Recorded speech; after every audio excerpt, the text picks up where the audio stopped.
बहुत महत्वपूर्ण है, ये हम जानते हैं।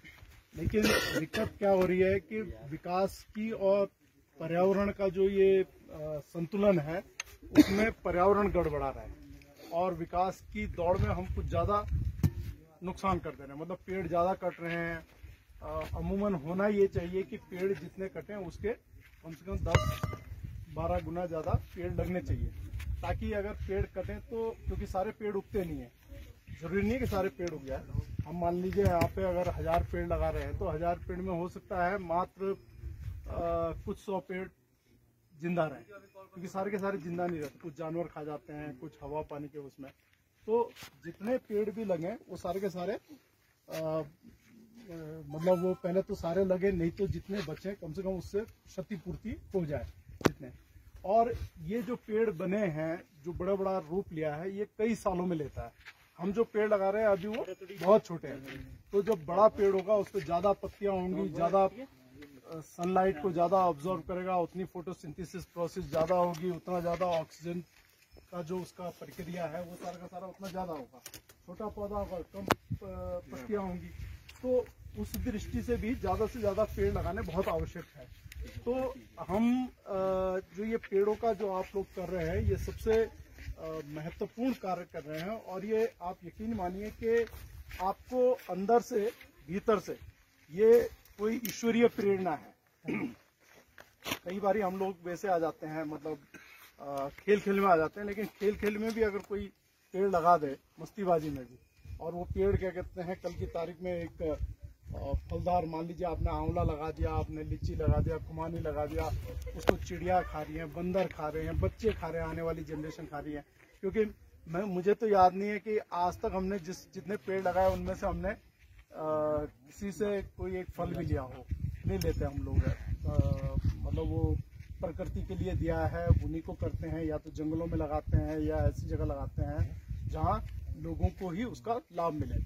लेकिन हमने ये वृक्षाबंधन अभियान प्रारंभ किया था 2009 में, और 2009 में जब हम लोगों ने ये अभियान प्रारंभ किया वृक्षारोपण का, तो बरसात की सीजन से पहले 5 जून 2009 को क्या था, उस समय गर्म रहता है, प्री मानसून शावर आती है, तो प्री मानसून शावर से गड्ढे खोद के पेड़ लगाने की प्रक्रिया कर देनी चाहिए, और पूरे बरसात के सीजन में पेड़ लगाने चाहिए। और रक्षाबंधन तक आते आते, भादों का जो आएगा, तो वहां तक आते आते तब फिर वर्षा कम हो जाती है, तो उसके बाद पेड़ों को रक्षा सूत्र बांधकर, रक्षा सूत्र बांधते भी नहीं है, बांधने से क्या होता है कि वो पेड़ का, मान लीजिए जब बढ़ेगा तो वहाँ पे वो कमजोर रह जाता है, तो उसको जस्ट लिपटाते हैं, मतलब वो रक्षा सूत्र को जस्ट लिपटाते हैं, तो वृक्षाबंधन करते हैं उसका, और उसके संरक्षण का, कि भाई जितने पेड़ हमने लगाए इनका रक्षण हो।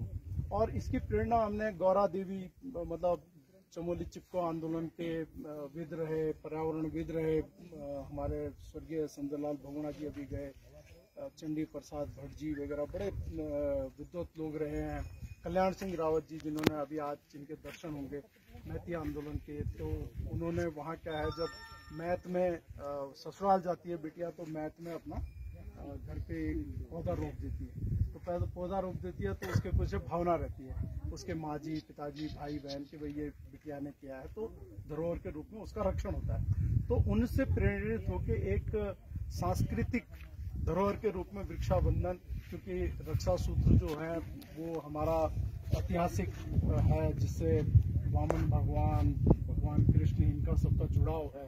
कथा तो सुनी होगी वामन भगवान की आपने, क्या है ना, कृष्ण जी को देवताओं वगैरह सबने भेजा कि राजा बलि जी के पास जाइए, तो उन्होंने रक्षा सूत्र बांधकर उनसे वचन लिया था कि भाई आप जो करेंगे तो वो पूर्ण होगा। तो वो सारा का सारा सांस्कृतिक जो हमारी धरोहर है, अगर उसको हम संजो के चलते हैं तो हमें अपनी प्रकृति को अनुपम उपहार दे सकते हैं। और उत्तराखंड, देखिए आप, उत्तराखंड जो है वो ऑक्सीजन बैंक है। ये हमने, जब हम उत्तराखंड, आपको मेरा पूरा परिचय वैसे होगा नहीं, वैसे मुझे अभी दीक्षा ली मैंने अभी गौर पूर्णिमा पे, तो उसके बाद मेरा नाम मुकुंद कृष्णदास है। वैसे उससे पहले मेरा नाम है सैनिक शिरोमणि, मनोज ध्यानी सैनिक शिरोमणि जो है राज्यपाल महोदय ने दिया था। और मैं उत्तराखंड आंदोलन का हूँ। भाई ओम गोपाल रावत वगैरह ये सब, हम गोलीकांड के जो हमारा संगठन है उसका अध्यक्ष भी हूँ। ओम गोपाल जी अभी मिलेंगे तो काफ़ी चीज़ें जानकारी मिलेगी आपको। तो हम उत्तराखंड के आंदोलन के लोग हैं। सहायक संगठन होता था, बहुत आंदोलन में वो करते थे, लेकिन उस समय हमने जो केंद्र सरकार को दिया था वो दिया था कि हमारा जो उत्तराखंड है वो ऑक्सीजन बैंक है। यहाँ बहुत सारे पेड़ हैं, वो ऑक्सीजन प्रोड्यूस करते हैं। वाटर बैंक है, हमारे जो बांस के पेड़, दूसरे प्राकृतिक है, ये नेचुरल ताल हैं जो सूखने नहीं चाहिए। अभी बेनीताल का आप लोगों ने देखा था वीडियो, क्या बेनीताल का वीडियो कोई आया आपके पास? अभी हमने काफ़ी वायरल हुआ है वो। तो बेनीताल में एक भूमि के कब्जे का है, उस इशू को हम लोगों ने उठाया, वो काफ़ी लोगों के पास पहुंचा है बेनीताल का। तो वहाँ बाहरी लोग हैं, उन्होंने कहा कि भैया हम 1945 से ही कर रहे हैं। तो हम लोग वहाँ पहुँचे तो रक्षाबंधन के तहत ही पहुँचे, तो कई चीज़ें वहाँ हमें गड़बड़ जो दिखती है हम उसको उठाते हैं।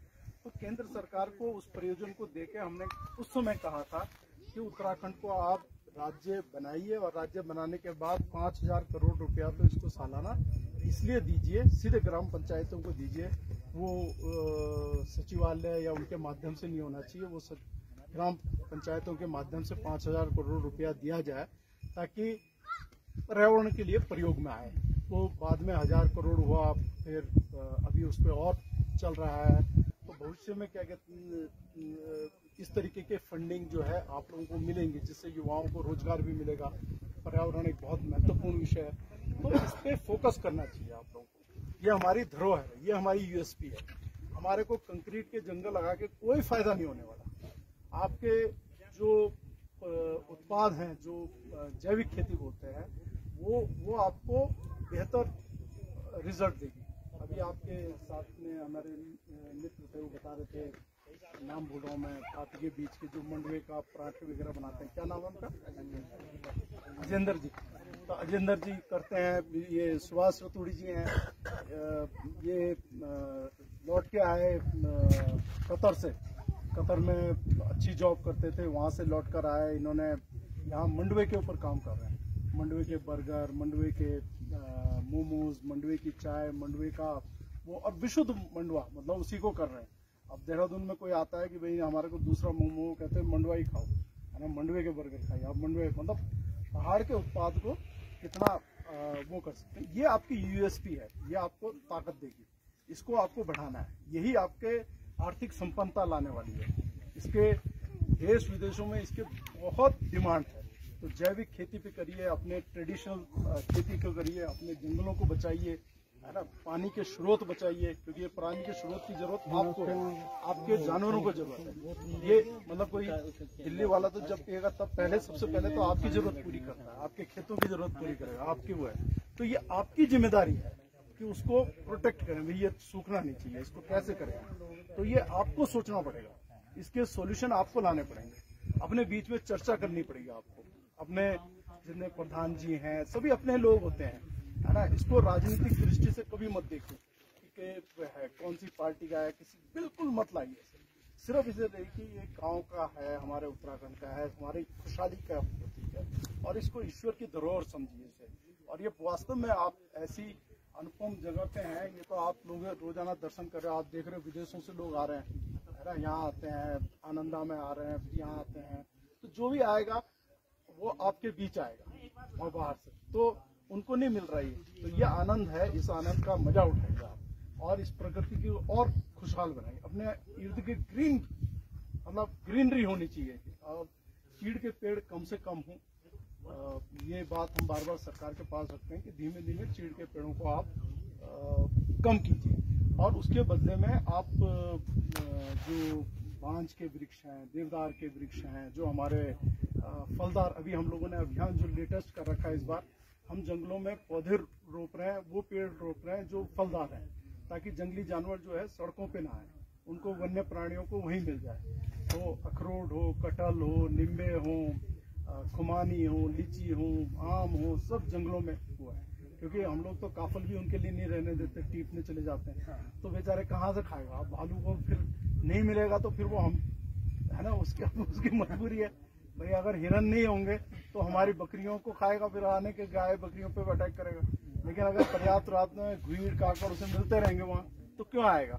तो दरअसल दिक्कत यह है कि हमारे जंगलों में हम उनके लिए प्रॉपर चीजें नहीं रखते, तो वो हमारे को दिक्कत कर देता है। तो आप लोग बहुत शानदार कर रहे हैं, साधुवाद के पात्र हैं।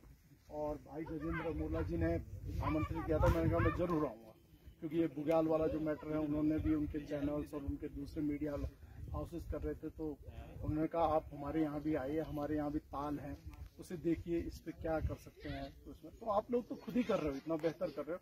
मैं आपको साधुवाद देना चाहता हूँ, आप सब साधुवाद के पात्र हैं।